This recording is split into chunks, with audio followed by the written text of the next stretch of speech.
Welcome. Hello to you who are alive. I'm not sure who are here, but whoever besides Ruth are here, I welcome your support.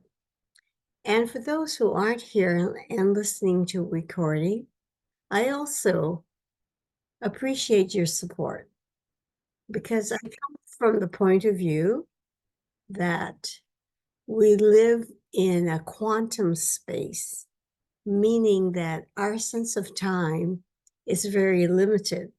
Like a lot of what we experience, we see are limited.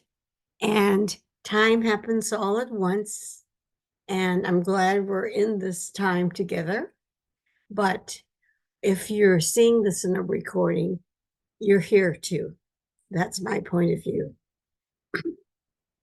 So this image I have at the bottom is I'm calling it trying to defy gravity, because this morning I listened to a young girl on Britain's Got Talent sing Defying Gravity. And I'm going through the words because it was the first time with you, because it's the first time I heard every word. And it's amazing. It's the theme in some way of our whole week, and especially today, where I have a set of slides. I'm going to use them to prompt me to say different things, sharing stories a lot. This is going to be sharing my story. We'll see how much comes to mind. Sharing the stories of my clients, one whom I communicated with this morning to get her permission to use the details. And she said that was fine because she has an amazing story, and others that will come to mind. So maybe yours.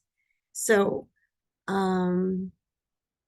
it's going to be that kind of a day because, as I said before, I have a script, I have a set of slides, but this is largely spontaneous and what I'm guided to do by my intuition.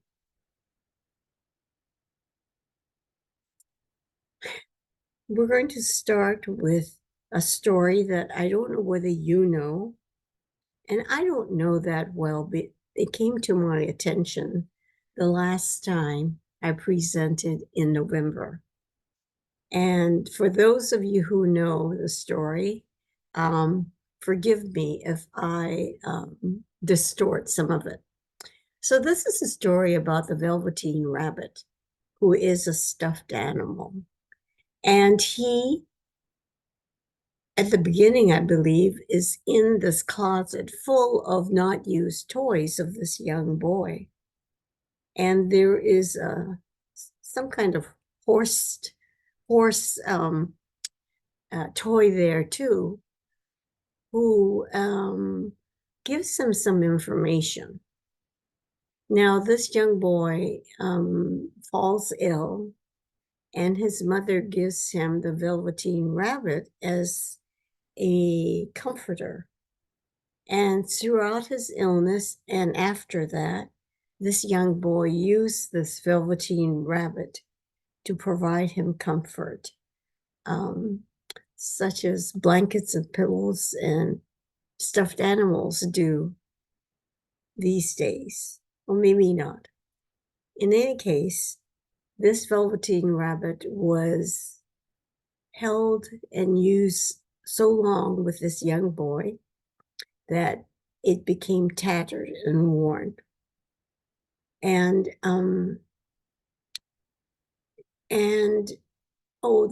there was something that happened that they wanted to make sure there was no source of infection for the young boy. So among other things, the Velveteen Rabbit was put outside on the porch. The rest of the story, I don't know that well, but this horse toy Velveteen Rabbit that you become real once you're loved enough.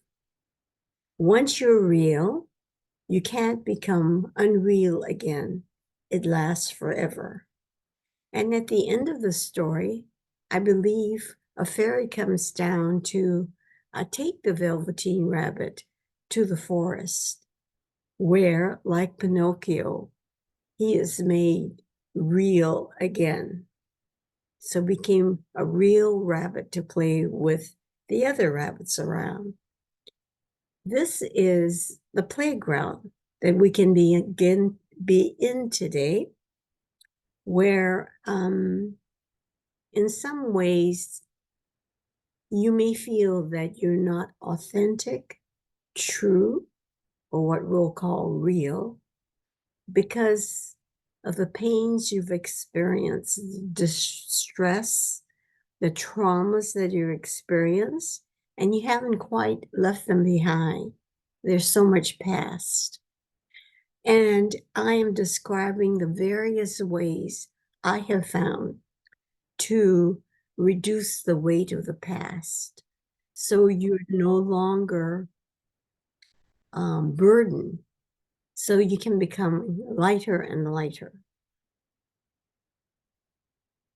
When we started on Monday, I made you a big promise. I promised to tell you how you can move from confusion, distress, exhaustion, feeling dissatisfied, unfulfilled, to gain clarity, renewed energy, passion, purpose, joy, freedom. And the reason I'm able to do this 5 days with you, because in various ways I was confused, I was dissatisfied, unfulfilled, and I have moved to this place where I'm connected to a greater power with intuition. I know my life purpose, and I hope I get to say some of that with you, tell you more about that. And so I've done the journey. I'm not studied books, taken courses, and so forth, and learned with my head. It's my own personal journey that began 8 years ago, when for the first time I heard or saw what intuition gave me. Listen to the cries of your heart. And that has been the theme in my life, as well as what I'm presenting today.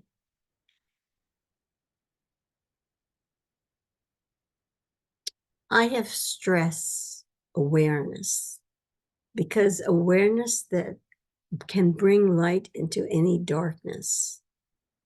And we'll start with that key right now, I think. Okay. Awareness gives you choice, because awareness allows you to see where you presently are.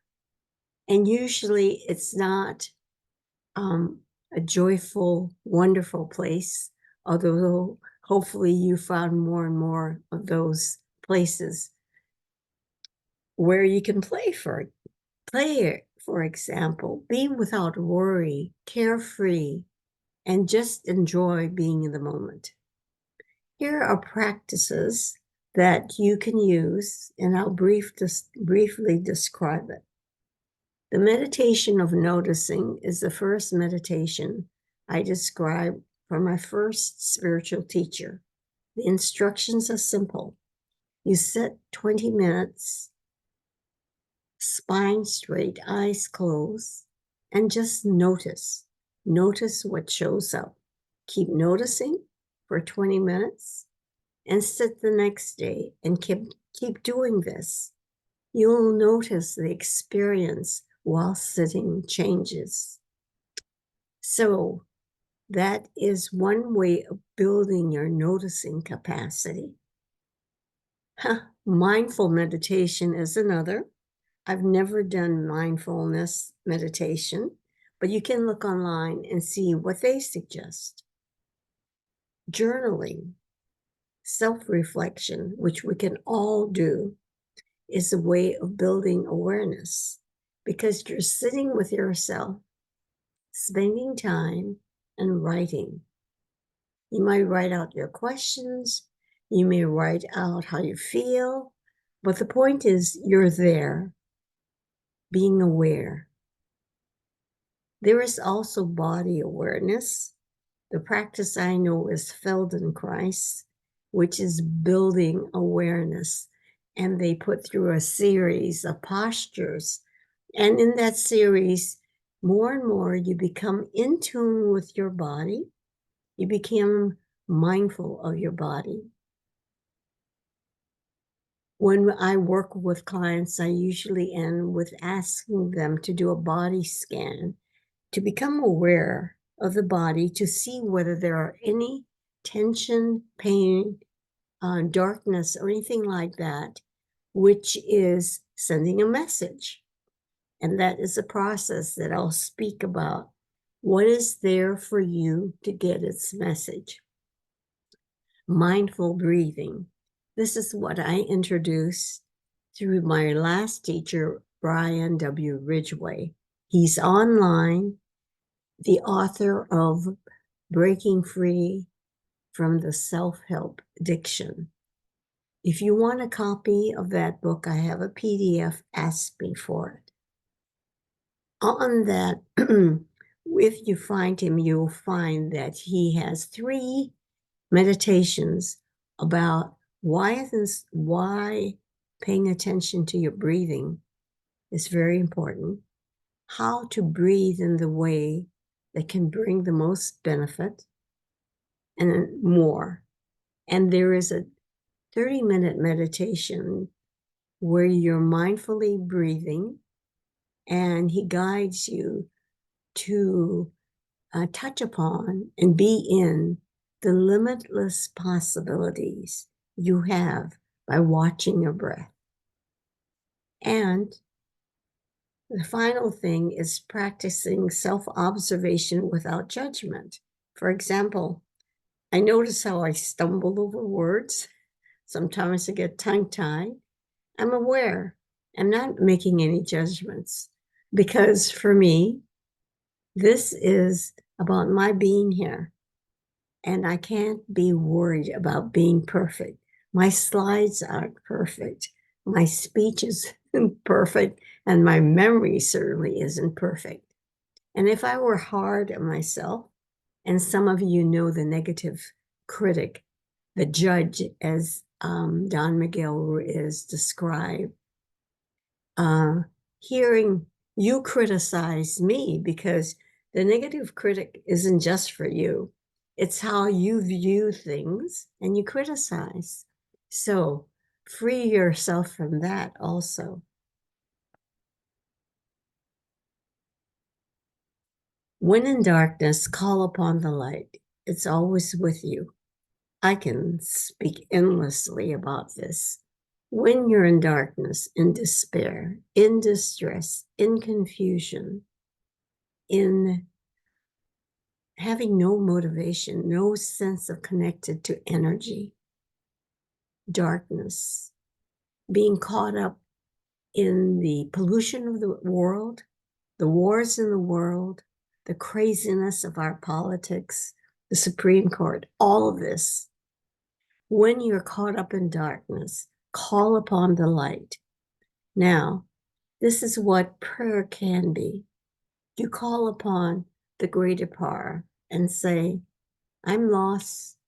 Please help me. I had worked with a client who was part of the 6-month immersion course recently. And I mentioned something. She said, I did that. I called upon Spirit Source to take care of this. And you know what? It was gone. It can be as instant as that. But you have to remember to call upon it. And also to grow a greater reassurance and conviction that that light, that love, that support is always with you, within you. And this is also without you, outside you. And this is what hopefully I will point to more and more.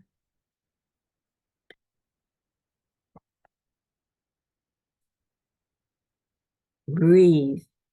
Breathe and enjoy the love that surrounds you as my presence wherever you are. For me, this comes from the source that I know, that I am with in the One with God book series, which I will talk more about. Right now, notice your breathing. And when you notice, breathe and watch your breath just for a few seconds. And notice each breath becomes deeper. Now, stressing awareness, I found two quotes. The first step toward change is awareness. The second step is acceptance. Nathaniel Branden. I don't know him that much except for these quotes. The next, the greater your awareness, the greater your responsibility. The greater your responsibility, the more power you have. T. Harv Eker, I think. I made a mistake there. I have a book of his and I've read it and I think it can be really helpful, but I don't look at it anymore. It's enough to get these guidance in these quotes. Build your awareness, and when you do, you know so much more, or aware so much more about what disturbs you, and you can move to change. And when you're in this process, you are empowered. And that's what I've been spending the time yesterday into about today. Finding the ways you can regain your power. So we started out with awareness of the ACE. We spent the second day talking about changing how you deal with feelings, to listen to their message so that you're connected to the heart that sends the message. And if you're angry and connect with your heart, you'll learn why you're angry, because your heart needed from that person or this situation a sense of safety, a sense they see you, understand you, can be with you. And it also is about connecting with your inner child, which is what I'm always about. Because the triggers of anger, fear, and grief are calls from the trauma parts inside you who, in their formation, create the scripts and beliefs that are limited and patterns that are limited that run you, the adult. So this is what happens when you don't heal enough, overwhelmed with stress and so many feelings. One of the ways you can begin to reduce the amount of distress, stress, and misery and suffering is the inner child process that I describe in my book, Listen to the Cries of Your Heart.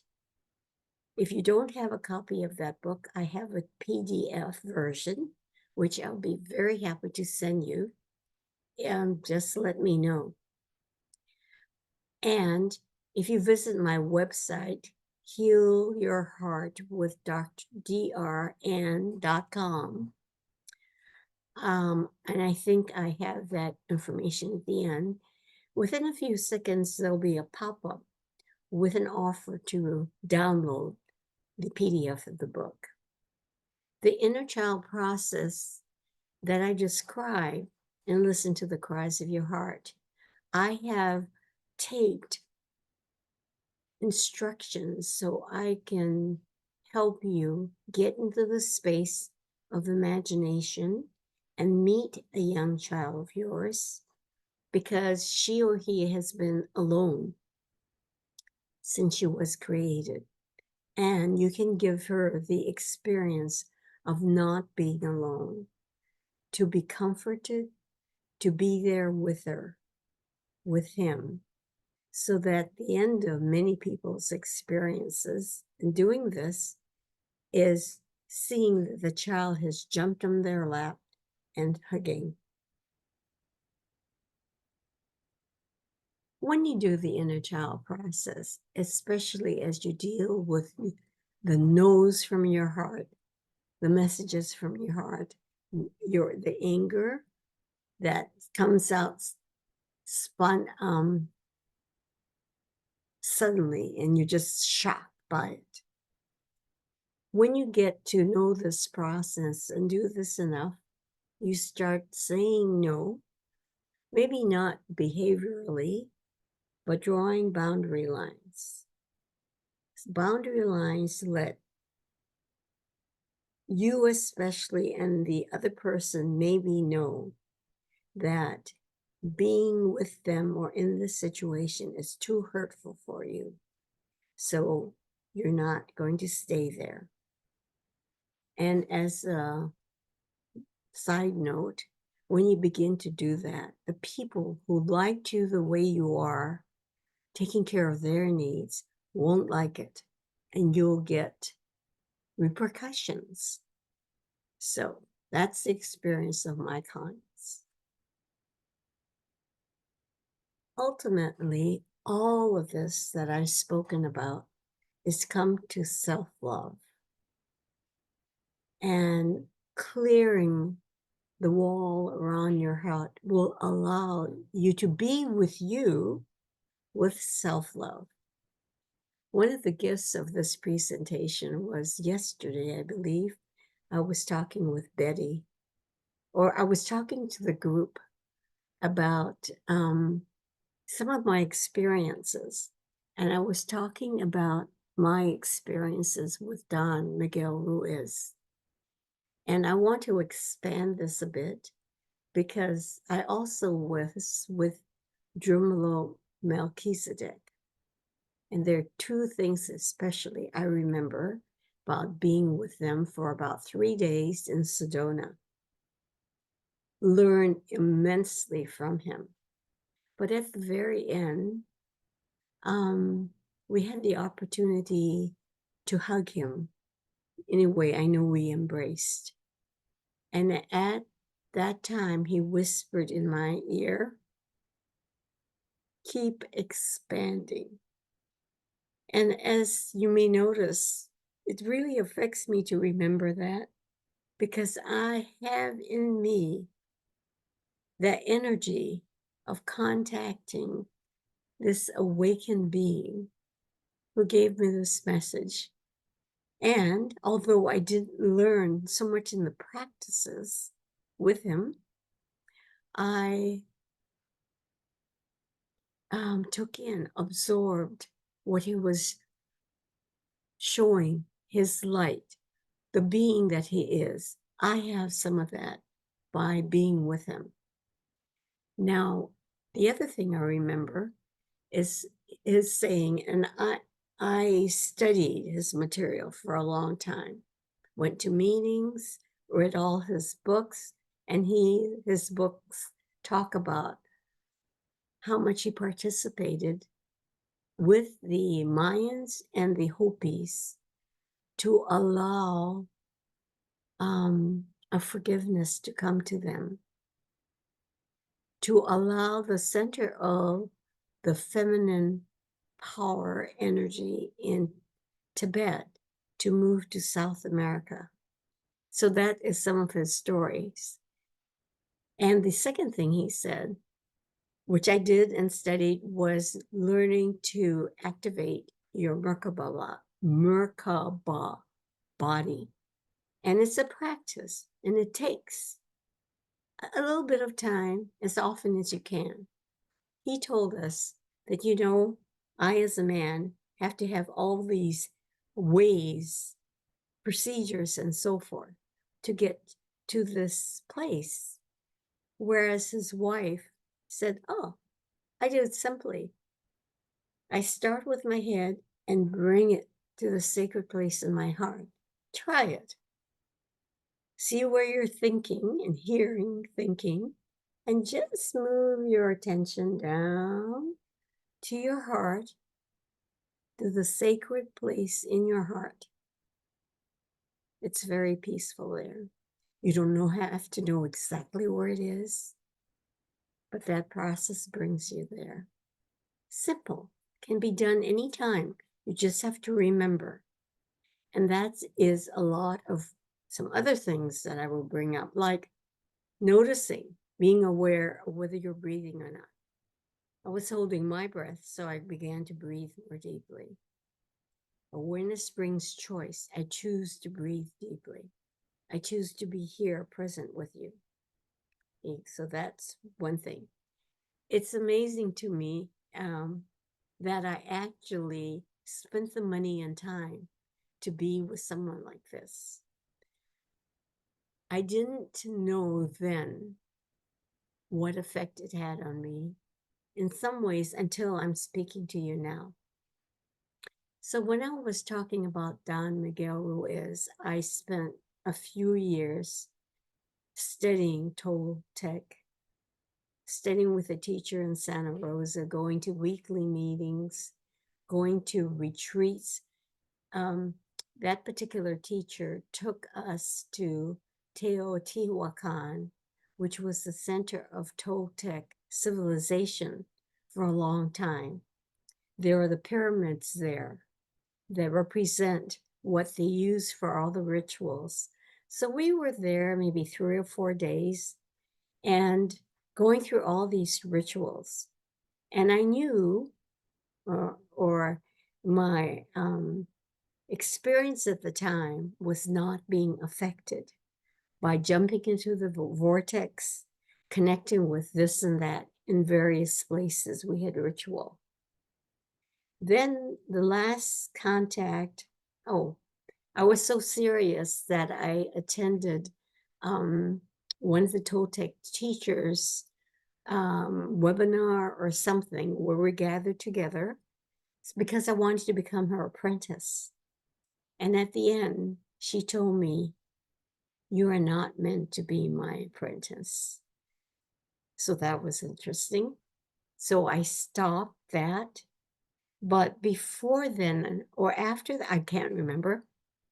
I went to Asilomar for a retreat, Toltec retreat, where Don Miguel was present in public for the first time after his heart attack, which put him on a coma for months. And he was very happy there and willing to die. He had no fear because he was awake, and you knew that there was nothing to fear in death. But he was just become one with love that he knew.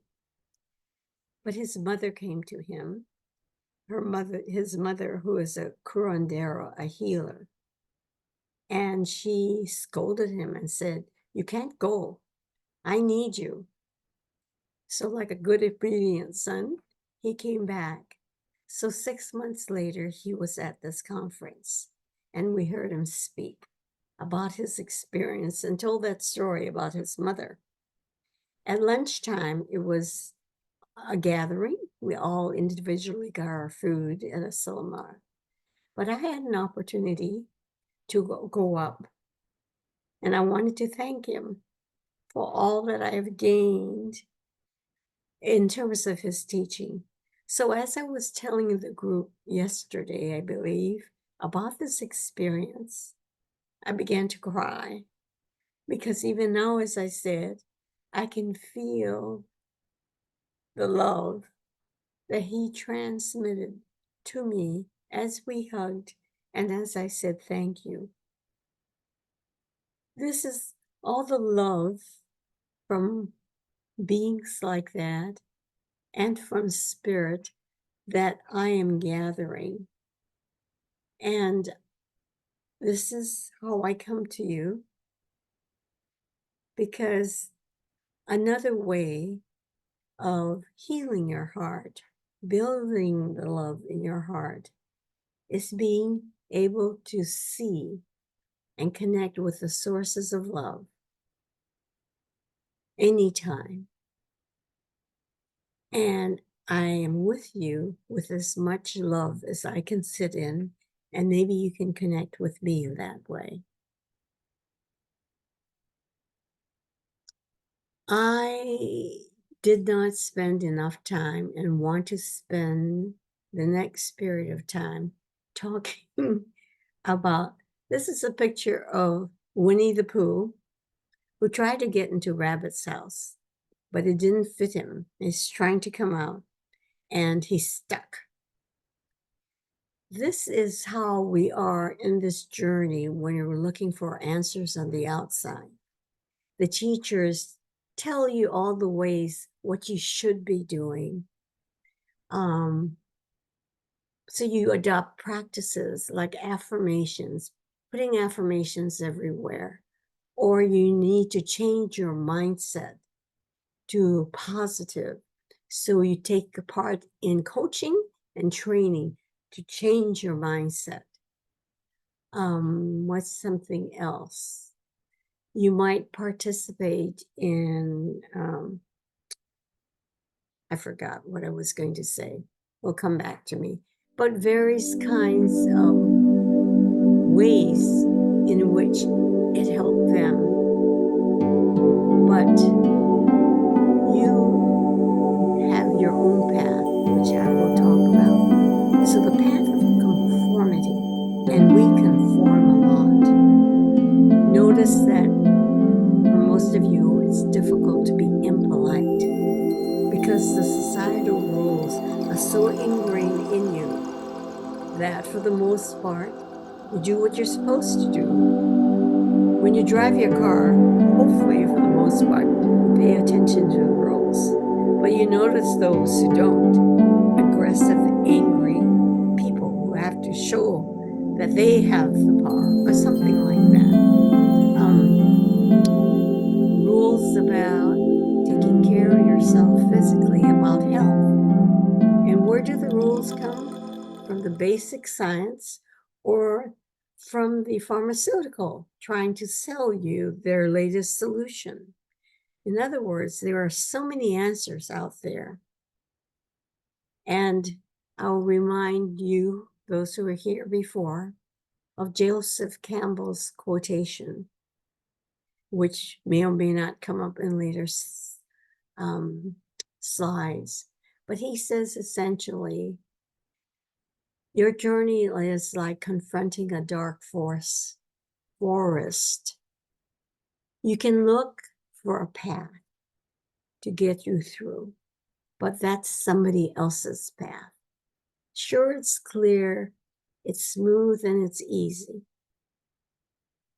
But your path is to go to a place where there is none and to make it into that dark forest on your own.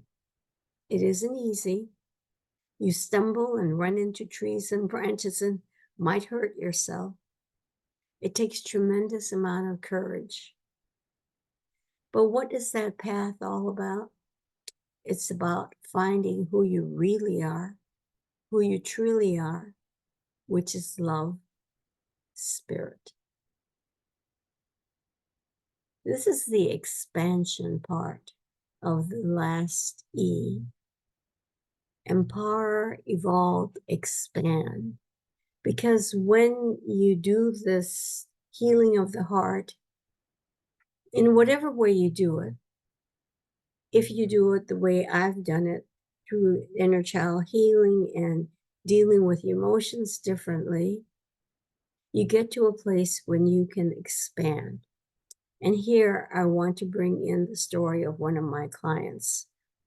I'll call her Dina. That's the name that came to right now. I asked her permission to tell her story. Let's see, how can I start it quickly? She's someone that I've worked with for a while. And her essential struggle was, although she was successful in a career, she was now divorced, living beyond past her alimony payments. So now she was basically living on child support. Her ex-husband learned a culture and a way of being that he's a seven-figure money earner.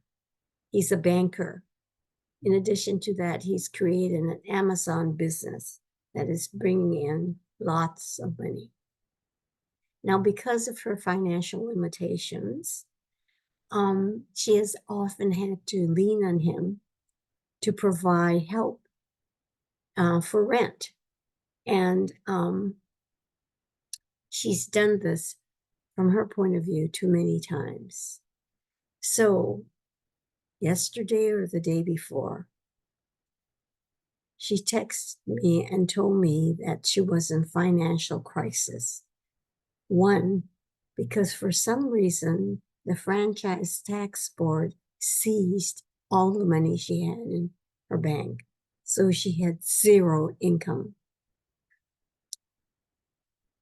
She refused to ask her ex-husband again because they've had months and months and years of struggle where he wanted to tell them how they should live and what they should do. And this came into a crisis in the last few days because the daughter, I think age 12, didn't want to be with her father for a week in New York because she learned it wasn't just a time to be with her father, but it would be with other relatives whom she didn't want to be with, the very relatives that had groomed him to be who he was, a man of the head, and certainly not the man of his heart. And normally the daughter would have her older brother with her because he had a strong no and he could handle things.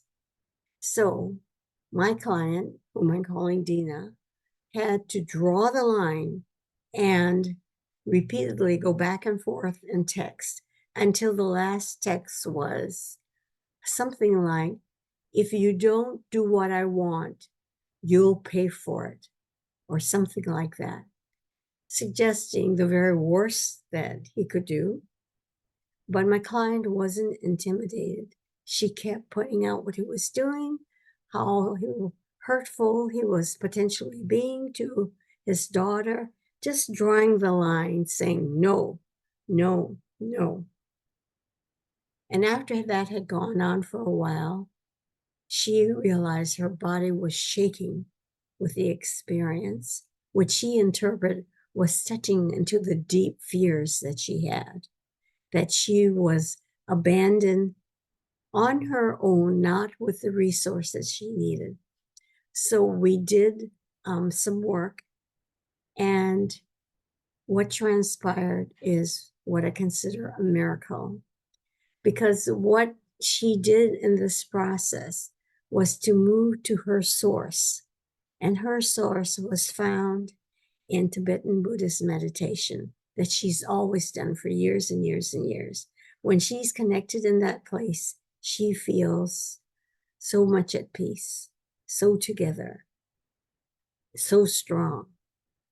So once she tasted of this and was done with the meditation, and by the way, in the course of this, what came to me was this piece of wisdom I will treasure.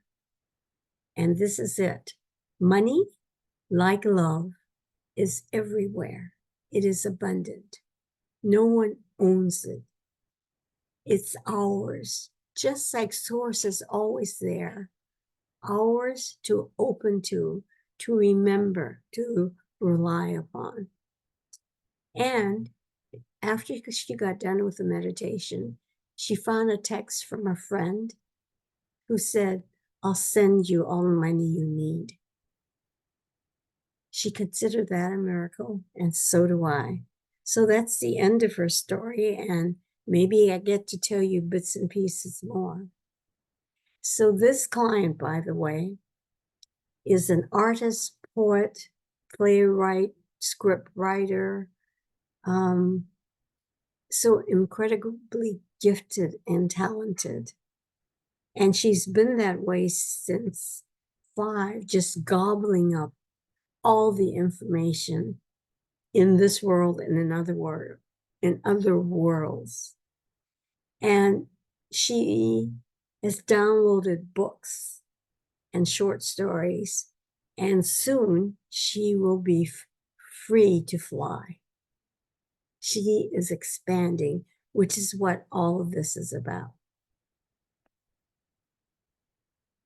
And a lot of this is becoming aware how we're in a fishbowl, so used to all your habits and the way the world is, and encouraging you to jump out of that bowl.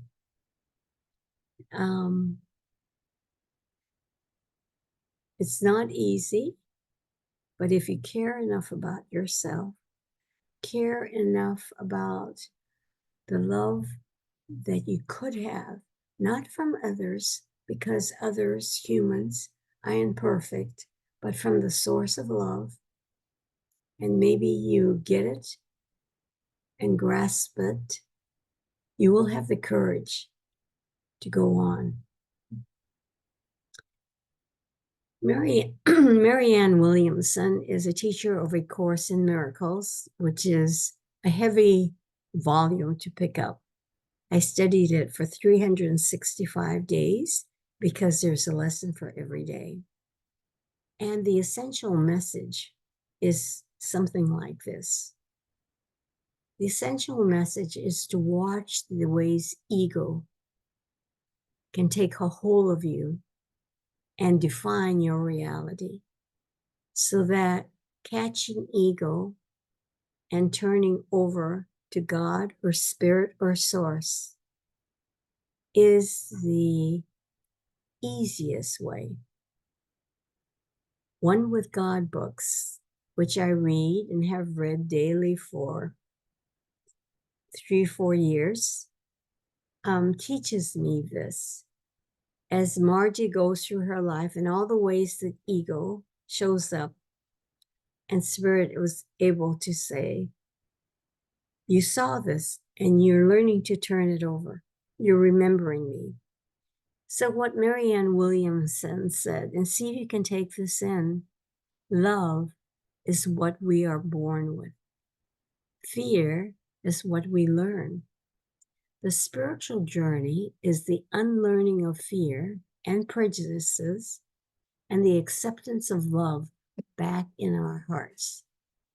Love is the essential reality and our purpose on earth. To be consciously aware of it, to experience love in ourselves and others, is the meaning of life. Thank you, Marianne Williamson. Our journey, the healer's journey, those who truly want true knowledge or the truth, is like peeling the layers of the onion. So don't be discouraged when you say, oh, I'm here again. I guess I didn't get very far. No, you're a little deeper, getting closer to the center where truth is. I love this from Adyashanti, who is in the Buddhist tradition. Actually, all paths lead away from the truth. How's that? All paths. There's no such thing as a path to the truth. The truth's already here. Where are you going? Isn't that lovely? Truth is already here.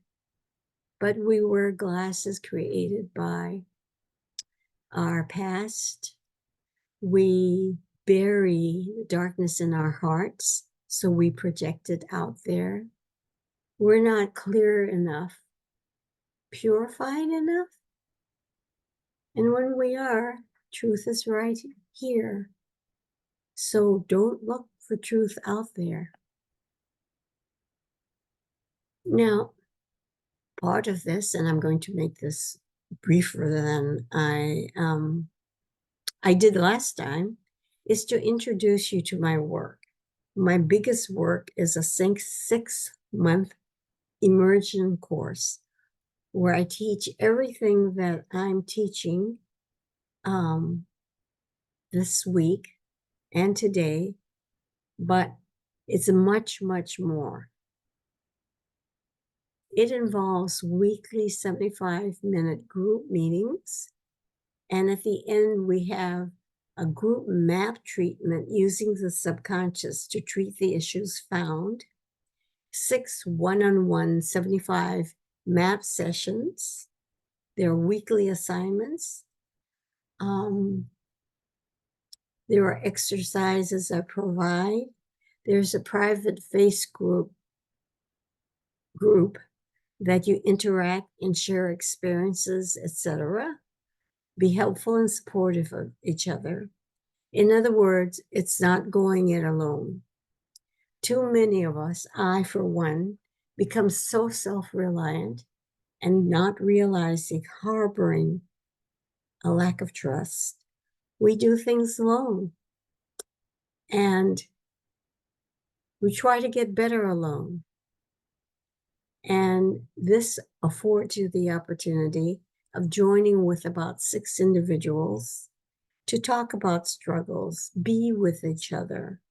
And in this, besides interacting with me in the group or through homework assignments, we walk together down this path, providing mutual support. It provides a safe place to speak whatever you know for yourself. The content is as listed, but you know, they're all things that I've already spoken about. Last thing, it's a step from smallness to bigness. And here I'd like to read to you what I picked up from my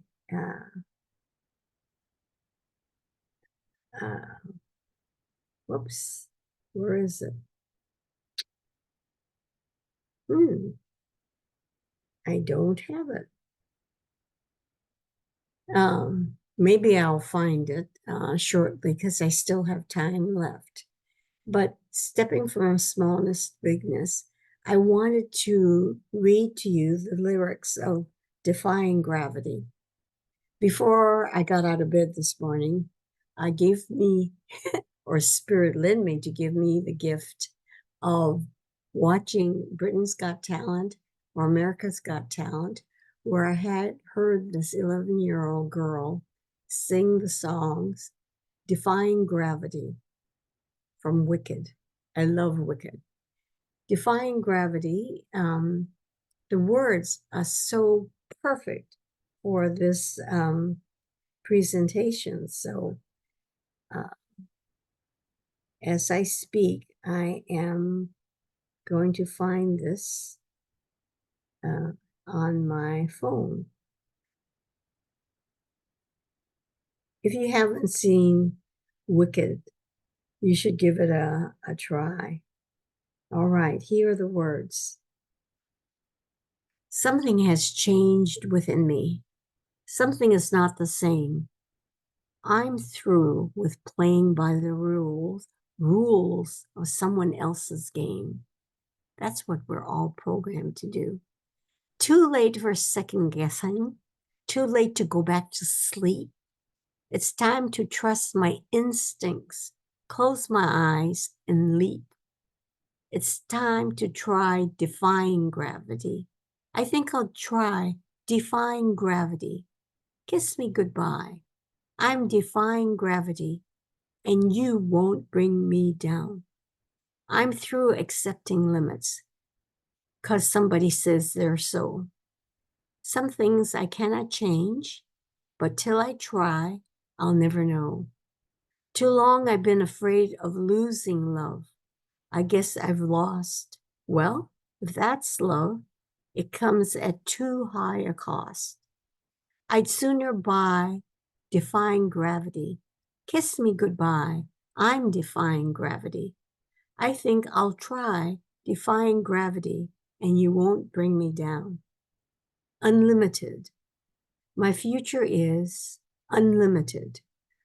And I've just had a vision, almost like a prophecy. I know it sounds truly crazy, but true. The vision's hazy, but I swear someday I'll be flying so high, defying gravity. Kiss me goodbye, defying gravity.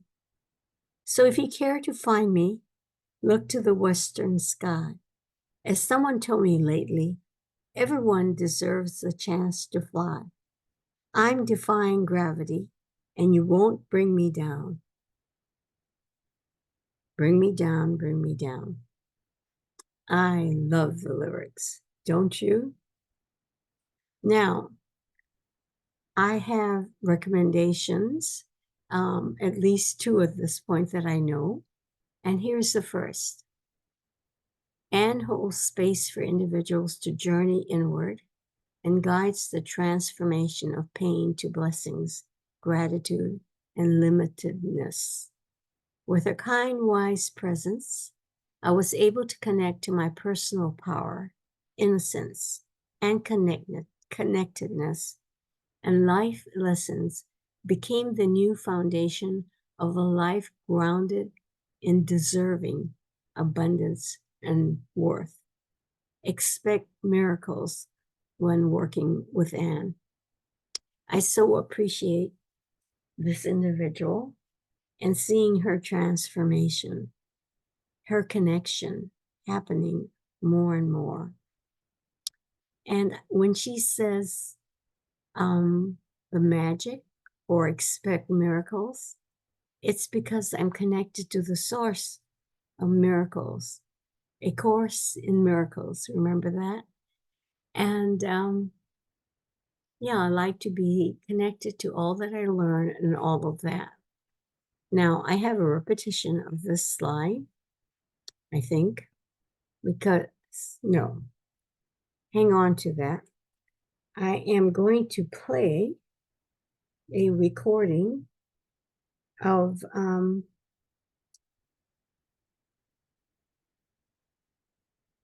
a client. So let me get the volume up so you can hear. Here it is.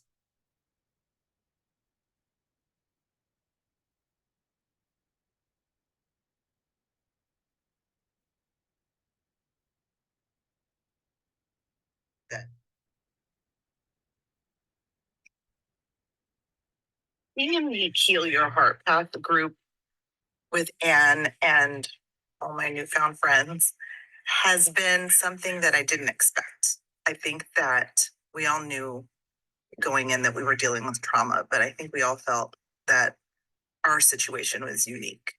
And although they are in a lot of respects, we also have a lot of things in common. And because of that, we've been able to support each other in a way that, not everybody can do, because this group that has been formed has been a group that not only supports each other, but truly understands where we're coming from, where your trauma has led you to this place, whatever it is, big, small, anything in between. So, although there's still a lot of work to be done, the fact that I know where I'm headed and I am on a path, the work isn't over.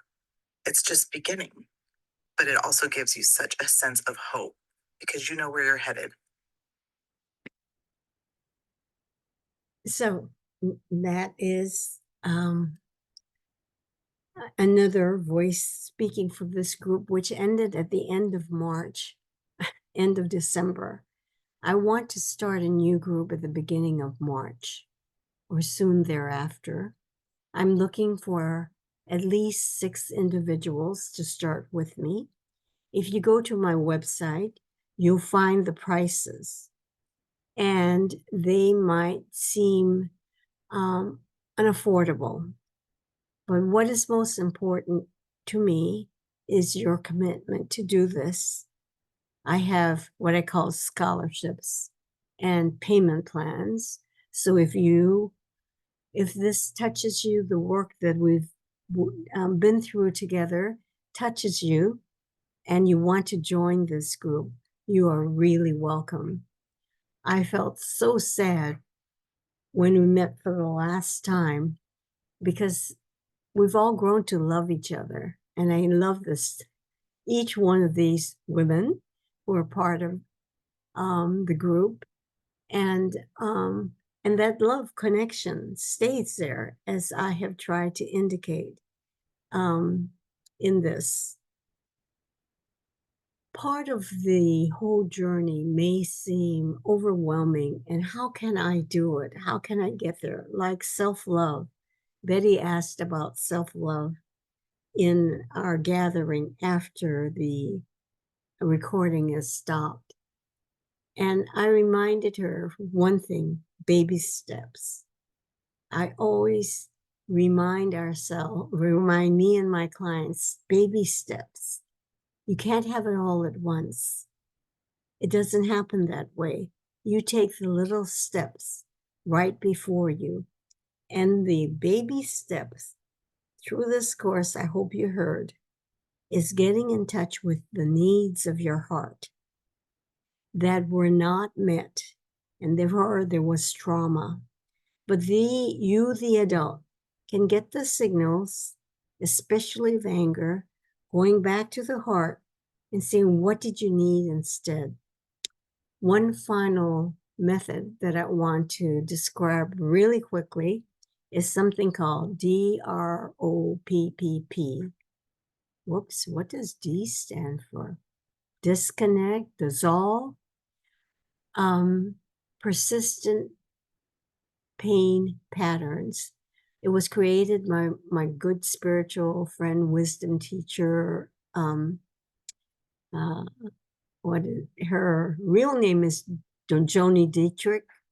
Her other name is Rajashree Ma. And the 4 steps are simple. What is most sacred to you right now? As a coach practitioner, would ask. And they would say it to me, whatever comes up instantly. Then I ask them to turn to the disturbance, distress, their pain, emotional or physical, and say, thank you for showing up. What is your message for me? And you sit and listen to the message.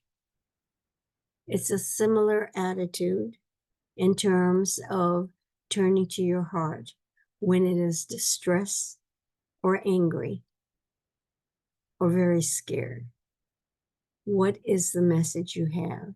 And you come having brought your connection to what is most sacred, and you come with gratitude, which is dwelling in a different place.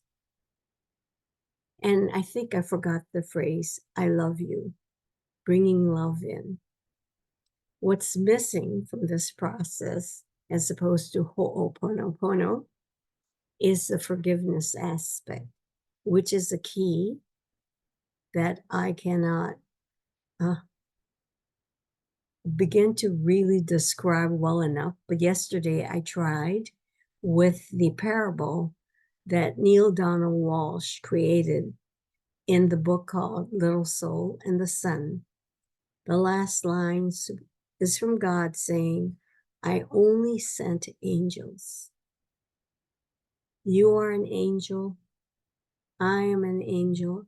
Everyone doing their thing in the world are angels with their particular costumes, which were all created to help you forgive.